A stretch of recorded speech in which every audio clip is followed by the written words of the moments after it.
Olá, irmãos. Vamos iniciar agora a nossa devocional de hoje. Hoje nós vamos meditar num texto que se encontra em Daniel, capítulo 5, os versículos 1 até o 6. Eu já começo pedindo desculpas porque, infelizmente, se nós formos falar e ler toda a história vai demorar muito, vai ficar muito extenso. Então vamos ler uma parte, nós vamos resumindo para os irmãos entenderem. Então, se os irmãos quiserem depois aprofundar nesse estudo de Daniel 5, aprofundem que vai ser bem útil. Então, Daniel, capítulo 5, versículo de 1 a 6, diz assim: O rei Belsazar fez uma grande festa para 1000 de seus senhores e bebeu vinho perante os 1000. Belsazar, enquanto experimentava o vinho, ordenou que trouxessem os vasos de ouro e prata que seu pai Nabucodonosor havia retirado do templo que estava em Jerusalém, para que o rei e seus príncipes, as suas esposas e concubinas pudessem beber neles. Então eles trouxeram os vasos de ouro que foram retirados do templo da casa de Deus, que estavam em Jerusalém, e o rei e seus príncipes, suas esposas e concubinas beberam neles. Eles beberam o vinho e louvaram os deuses de ouro e de prata, de bronze, de ferro, de madeira e de pedra. Na mesma hora, surgiram dedos de uma mão de homem e escreveram defronte do castiçal sobre o cal da parede do palácio do rei. E o rei viu a parte da mão que escreveu. Então mudou-se o semblante do rei, e os pensamentos o atribularam, tanto que as juntas de seus lombos se afrouxaram, e os seus joelhos batiam um contra o outro. Bom, esse texto bíblico fala do rei Belsazar. Ele era um rei da Babilônia, e ele era descendente de Nabucodonosor, que foi o rei que deu início, digamos assim, ao cativeiro babilônico. Então, vamos dizer assim, como tema, como título, tem assim: o banquete errado e a escrita misteriosa. Por que o banquete errado? Porque aquele banquete, além de ser grande, que não é um erro, mas além de ser um banquete grande, foi um banquete que usou de coisas que não eram para aqueles fins. O que o rei fez? Ele pediu para que as coisas, os objetos trazidos de Jerusalém fossem colocados ali para que eles possam saciar como se fosse uma coisa comum, mas não é. Então, vendo isso, nós podemos chegar ao nosso primeiro tópico, que é a ilusão de poder tudo pode causar um problema. O que o rei achou? O rei achou que ele podia fazer tudo o que ele quisesse. Por quê? Porque ele era o rei, ele era o homem mais poderoso da terra, a Babilônia era o reino mais poderoso da terra. Ele achou que ele podia tudo, e ninguém pode tudo, porque quem pode tudo é Deus. Porque ele é o único, porque ele nos criou, ele nos salvou, então ele é o único que pode tudo. E o rei Belsazar teve essa ilusão. Ele achou: não, se eu sou o rei eu posso tudo, e se eu dominei aquela cidade, aqueles objetos que estavam lá eram meus. Mas não é assim, porque tudo pertence a Deus, tudo foi criado por Deus e nada nos pertence. E isso é uma coisa que não só o rei da Babilônia, mas muitas pessoas, o ser humano no geral, acha que a vida é minha, eu faço o que eu quiser, eu sou dono do meu nariz. E não é assim, porque tudo acontece por vontade de Deus, nada por acaso, nada é a gente que decide. A gente pode ter estudado muito para uma coisa e não passar, mas pensa: não, por que eu não passei? Eu queria tanto, eu fiz de tudo. Porque não é a vontade de Deus. E só a vontade de Deus que prevalece. Não é a vontade do rei, nem se você for o presidente, que tem mais hoje em dia.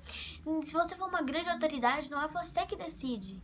É Deus, porque Ele é o único que pode. Ele é o único que tem esse poder, porque foi Ele que nos criou. E Ele tem sim o poder sobre nós. ele sim decide. Nós podemos até tentar, mas se não for a vontade de Deus, não adianta, porque não vai acontecer, não vai. E isso aconteceu com o rei, porque o rei achou que ele podia tudo, foi lá, pegou aqueles objetos e o que aconteceu? Uma coisa muito estranha. E no último versículo fala até: então mudou-se o semblante do rei, ou seja, o rei ficou preocupado. Por quê? Porque ele achou que ele podia tudo, mas de repente uma coisa lá estranha aconteceu, que não estava planejado. Por quê? Porque não somos nós que planejamos, não somos nós. Deus tem o poder sobre o tempo, sobre os acontecimentos. E ele planejava que uma mão do nada aparecesse e escrevesse na parede, não. E ele ficou preocupado, porque ele quis fazer tudo, ele quis ser o dono ali, ele quis pegar o que ele bem entendesse e acabou tendo uma consequência, que foi essa mão misteriosa, né? Essa coisa que ninguém sabia o que era. Nosso segundo ponto, que a gente já até entrou um pouco nele, é o uso de objetos de um povo derrotado e a resposta em um cativo. Ou seja, o que ele fez? Ele tinha dominado Judá e ele foi lá e pegou aqueles objetos e ele usou eles no palácio, né? Ele usou e achou que ele podia fazer o que ele bem entendesse com aqueles objetos. E de repente, uma mão aparece na parede e escreve. O que você vai pensar? Não, que mão é essa? Isso não é possível, não era isso planejado. Não, isso não tá acontecendo. Mas ele ficou preocupado, porque tinha uma escrita lá que ninguém entendia. E onde estava a resposta? Quem deu a resposta, obviamente? Qual foi o instrumento de Deus para dar aquela resposta? Daniel, Beltesazar. Beltesazar deu, Daniel deu a resposta. Daniel era o quê? Um cativo daquele mesmo reino que ele usou os objetos. Então, a resposta estava nele. Então, significa que todos têm dons e que nós não devemos menosprezar os outros. Não devemos. Nós não devemos menosprezar, né, os que são menores, mesmo que para nós eles sejam menores. Porque que o rei pensou? Não, eu dominei aquele povo. Eu dominei. Então, eles não valem nada.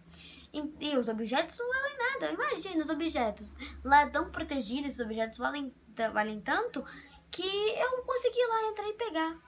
E provavelmente, isso não é uma certeza, mas ele achava também, não, aquele povo lá foi dominado, os objetos dele não importam, o reino dele não importava. O lugar, os objetos não importava. E onde? E quem foi o instrumento para a resposta? O cativo, a pessoa daquele povo que ele tinha dominado e que ele tinha pego os objetos achando que não faz diferença.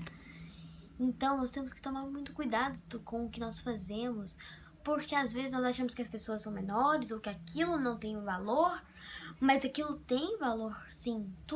Todos têm os seus valores e todos têm os seus dons. E qual era o dom de Daniel? O dom usado daquela maneira foi interpretar. O conhecimento foi dado a ele. Então todos nós temos dons. Se você não canta, você com certeza tem outro dom. Se você não toca, você com certeza tem outro dom. E Deus dá dom a todos, Basta nós usarmos os nossos dons de maneira certa. Tantas pessoas usam seus dons para louvar a Deus, para engrandecer a Deus. Então eu queria que os irmãos pensassem nisso. Todos têm dons. E Daniel, na história dele, a gente vê que ele tem um dom. Ele interpretou sonhos. E ele fez tantas coisas. Ele tinha fé. Ele interpretou os sonhos de Nabucodonosor e ele tentou alertar. Ele tinha esse dom de interpretar sonhos. E qual era o seu dom? Todos nós temos dons. Não tem isso, eu não tenho dom. Ou, o meu dom não está desenvolvido. Sempre há tempo de desenvolver. Para quem nós vamos usar aquele dom? Para aparecer? Para aparecer para todo mundo, falar, eu sou grande, eu consigo. Não, para louvar a Deus, porque Ele é o único que é digno de toda honra, glória, exaltação e louvor. Que a gente já até falou, né, dos dons, e que Deus é superior e vê tudo. ele pode estar achado, não, esse Deus não existe, não, esse Deus não tá vendo. Ele não tá nem aí pro povo de Judá. Por quê? Porque ele deixou que o reino deles fosse dominado. Não, esse Deus não tá nem aí. Ele não tem nada. Sim, Deus vê tudo. Deus é onisciente, onipotente, onipresente. E ele vê tudo que acontece. Ele viu quando Belsazar usou aqueles objetos que não eram para ser usados naquelas circunstâncias. Aqueles objetos não eram para divertimento. E ele vê tudo. Eu já disse isso várias vezes, não tem como se esconder de Deus. Não tem como você esconder o seu pecado, que nem Adão e Eva fizeram. Eles tentaram o quê? Se esconder de Deus, e não tem como se esconder de Deus. Não tem. Deus vê tudo. Deus é superior a nós, ele decide o que vai acontecer e vê o que nós fazemos. Mas ao mesmo tempo nós temos o livre-arbítrio. Então o que significa? Que nós, seres humanos, nós podemos fazer o que nós quisermos. Nós podemos matar, nós podemos roubar. Nós temos não esse direito, mas nós temos essa capacidade, vamos dizer assim. Nós vamos lá e matamos. Mas uma coisa a gente não pode escolher: as consequências. Então nós temos o livre-arbítrio de decidir se nós aceitamos Jesus ou não. Mas e as consequências? As consequências nós não escolhemos. Então nós não somos obrigados a fazer o que é certo, de certa forma sim. Mas nós podemos decidir fazer o que é certo ou fazer o que é errado. Mas as consequências não. As consequências não. O rei Belsazar pode escolher se ele usava aqueles objetos ou não. Mas ele pode escolher as consequências. Aquela mão decretando uma coisa horrível, ele pôde? Não, ele não pôde. Nós não podemos escolher as consequências, mas nós podemos decidir as nossas ações. E as suas ações, elas são pensadas? Belsazar não pensou, achou que podia tudo e acabou pagando. Ele acabou pagando. E você? Você pensa quando você vai agir? Você já pensou na escolha que você fez? Onde você quer passar a sua eternidade? Você já pensou nisso? Então nós devemos pensar. E a minha conclusão aqui é: todos têm dons. Daniel tinha aquele dom, você tem o seu dom, eu tenho o meu dom, todos nós temos dons. E Deus está acima de tudo.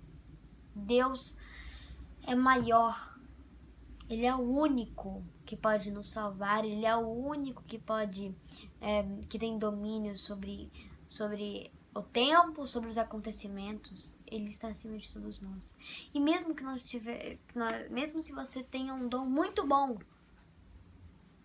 não te deixa acima de ninguém, não te deixa acima de Deus. Deus está acima de tudo, de todos, sim, ele é muito maior, muito maior. Espero que essa palavra tenha ajudado os irmãos. Vamos agora ler os pedidos de oração, né, feitos aqui pelos irmãos. Então, se você não mandou ainda o seu pedido, envie para que nós possamos estar aqui também falando. Vamos orar pelos enfermos, orar pela família da irmã Elcia, da Elciane ali. Vamos orar por eles. Vamos orar pelos enlutados, os idosos, pelo emprego dos irmãos, pela igreja, pelo Brasil e pelo mundo, né? Pelos nossos amigos não crentes. Vamos orar também pela Cidinha e pelo Rosirão, pela família de alguns dos nossos amigos. Vamos orar também. Vamos orar pela saúde da irmã Maria de Fátima, pela família da Sara, o Adenilson, amigo da Kellen, irmão José Ailton, Cidinha e Rosirão, né? Já daqui. Irmão Feliciano, Sueli e a família da Albiana. Vamos orar por essas famílias. Se eu esquecer algum pedido, por favor, me perdoe. Se você ainda não mandou o seu pedido, envie para que nós possamos estar orando por ele aqui também. Vamos orar nesse momento. E eu vou novamente fazer um apelo. Se você não aceitou Jesus ainda como Senhor e Salvador da sua vida, aceite.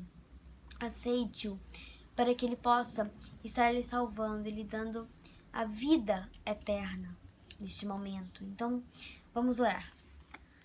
Senhor Deus e Pai, eu te agradeço, Pai, por essa oportunidade de estar sendo um instrumento em suas mãos, ó Pai.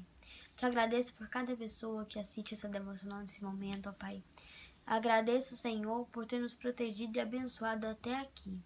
Peço agora, Senhor, pela família da Sara, pela família da Albiana, pela irmã Maria de Fátima, pela família, ó Pai, da Welcia, da Welciane.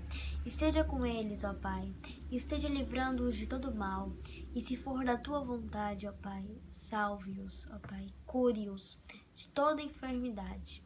Senhor, eu te peço que aqueles que não aceitaram, que não conheceram Jesus ainda, ó Pai, esteja tocando naqueles corações, para que eles possam tomar a decisão mais acertada, ó Pai, e possam estar experimentando da maravilhosa graça de Jesus.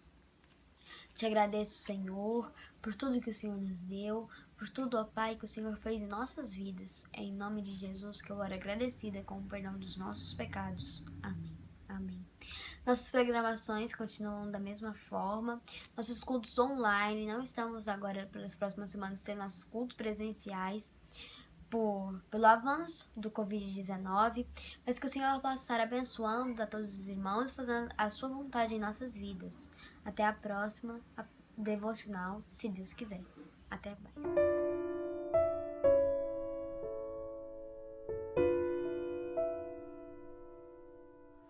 Se o sol se pôr e a noite chegar, tu és quem me guia. Se a tempestade me alcançar, tu és meu abrigo. Se o mar me submergir, a tua mão me traz à tona pra respirar e me faz andar sobre as águas.